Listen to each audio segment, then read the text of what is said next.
ივანე ჯავახიშვილის სახელობის თბილისის სახელმწიფო უნივერსიტეტში სენატის სხდომა გაიმართა, რომელსაც სტუდენტები და ლექტორები დაესწრნენ. სხდომის შემდეგ აღინიშნა, რომ ორი უნივერსიტეტის გაერთიანების საკითხთან დაკავშირებით საერთო განცხადება მომზადდა, რომელიც განათლების სამინისტროს და სხვა შესაბამის უწყებებს გადაეგზავნა. სენატის სხდომის ოქმში ნათქვამია, რომ გაერთიანება გამოიწვევს მმართველობით სირთულეებს საკმაოდ გრძელვადიან პირობებში, რაც პირდაპირ გავლენას მოახდენს განათლების ხარისხზე. ლექტორების და აკადემიური საბჭოს წევრების განმარტებით კრიტიკულად მნიშვნელოვანია უნივერსიტეტის ავტონომიის, აკადემიური ხარისხის და შრომითი პირობების დაცვა. მათი თქმით, მიღებული გადაწყვეტილება აზიანებს ორი ისტორიული უნივერსიტეტის ინტერესებს. ოქმში ასევე აღნიშნულია, რომ ორი უნივერსიტეტის გაერთიანების პროცესი ამ ფორმით უნდა შეწყდეს და გაგრძელდეს მხარეებთან აქტიური კომუნიკაცია.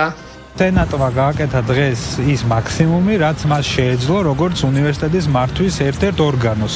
მან დააფიქსირა მკაფიოდ პოზიცია, რომ არ ეთანხმება ამ პროცესს, ამ გადაწყვეტილებას და მოუწოდებს, ასე ვთქვათ, სამინისტროს, რომ ეს პროცესი შეწყდეს.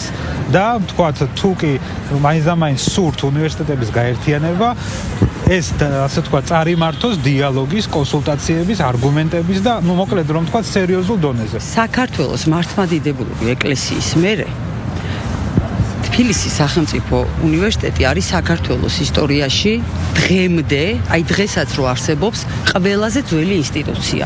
ვაკონკრეტებ, ინსტიტუცია.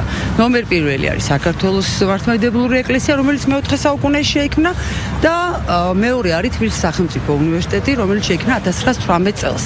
ინსტიტუციურ დონეზე. ამაზე ძველი ინსტიტუცია საქართველოს არ აქვს. შესაბამისად, ვიტყვი ესე ძალიან მკაფიოდ, რომ 1918 წელს ივანე ჯავახიშვილის მიერ თბილისის სახელმწიფო უნივერსიტეტის დაარსება ეს იყო ერთი დიდი ქართული პროექტის ნაწილი. კონსტიტუციური წესრიგის დაცვის არგუმენტით შესაძლოა მთავრობამ ახალ ინიციატივაზე მუშაობა დაიწყოს. უფრო კონკრეტულად, პარლამენტის თანხმობის შემთხვევაში სისხლის სამართლებრივი პასუხისმგებლობა დაეკისრება პირს, რომელიც კონსტიტუციური ორგანოების ლეგიტიმაციას არ ცნობს და სხვებსაც ანალოგიური ქმედებისკენ მოუწოდებს. იდეას იწონებს მთავრობის მეთაურიც. მმართველი გუნდის წარმომადგენლები ირწმუნებიან, რომ წესრიგისა და სიმშვიდის უზრუნველსაყოფად კანონის ჩარევა აუცილებელია. არის წარმოუდგენელი ნებისმიერ ნორმალურ დემოკრატიულ ქვეყანაში, რომ პოლიტიკური პარტია ან არასამთავრობო ორგანიზაცია აცხადებდეს, რომ მე არ ვცნობ არჩევნების შედეგად არჩეულ პარლამენტს, მთავრობას, როდესაც გამოვა, ვიღაცა გამოგიცხადებს, რომ არჩევნები არ შედგა და არანაირი არგუმენტი არ ჭირდება, თუ მით უმეტეს დასავლეთიდან კიდე რომელიღაცა, ასე ვთქვათ, მოტივირებული დეპუტატი გამოვა და იტყვის, ხო არ შედგა და აქ უკვე რევოლუციისათვის, ასე ვთქვათ, ლეგიტიმური პირობა იქნება. აღარც კონსტიტუცია, აღარც სახელმწიფო ინსტიტუტები, აღარც პარლამენტი. ჩვენ თუ ამას, ასე ვთქვათ, გავყევით ამ გზას, ნიშნავს, რომ მუდმივად საქართველოს იქნება, ასე ვთქვათ, ეგრეთ წოდებული ბანანის რესპუბლიკის მდგომარეობაში.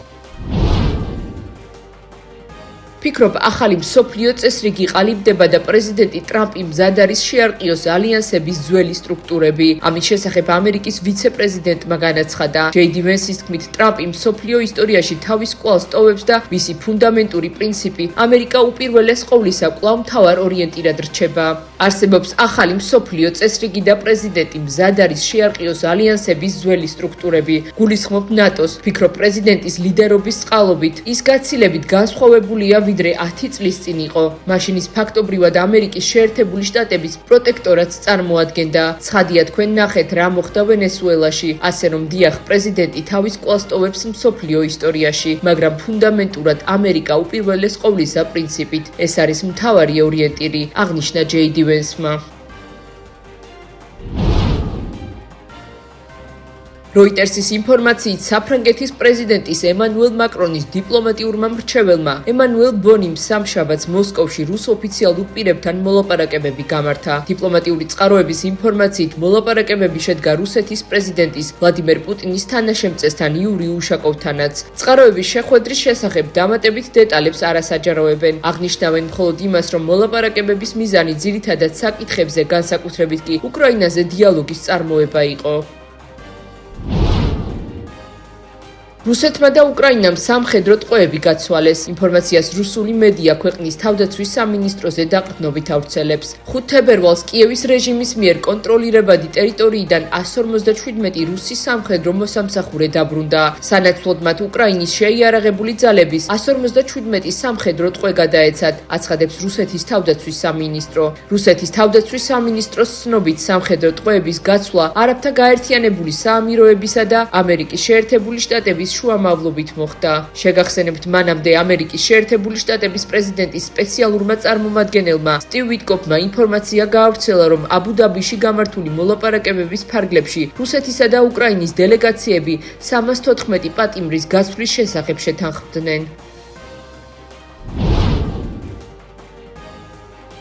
ევროკავშირსა და ამერიკის შეერთებულ შტატებს შორის სავაჭრო შეთანხმებასთან დაკავშირებით ევროპარლამენტის წამყვანმა კანონმდებლებმა საერთო პოზიციის შეჯერება ვერ შეძლეს. როგორც პოლიტიკო წერს, საქმე ეხება ევროპარლამენტის პოზიციას ამერიკულ სამრეწველო საქონელსა და რიგ პროდუქციაზე ტარიფების გაუქმებაზე. ევროპარლამენტარები შეთანხმდნენ, რომ საკითხს უახლოეს მომავალში კვლავ დაუბრუნდებიან. შეგახსენებთ, ვაშინგტონმა უკვე შეამცირა ტარიფები ევროპულ ავტომობილებზე, მას შემდეგ რაც ბრიუსელმა წარადგინა კანონმდებლობა, რომლის გარშემოც ევროპარლამენტარები ჯერ კიდევ დაობენ. წერია სტატიაში.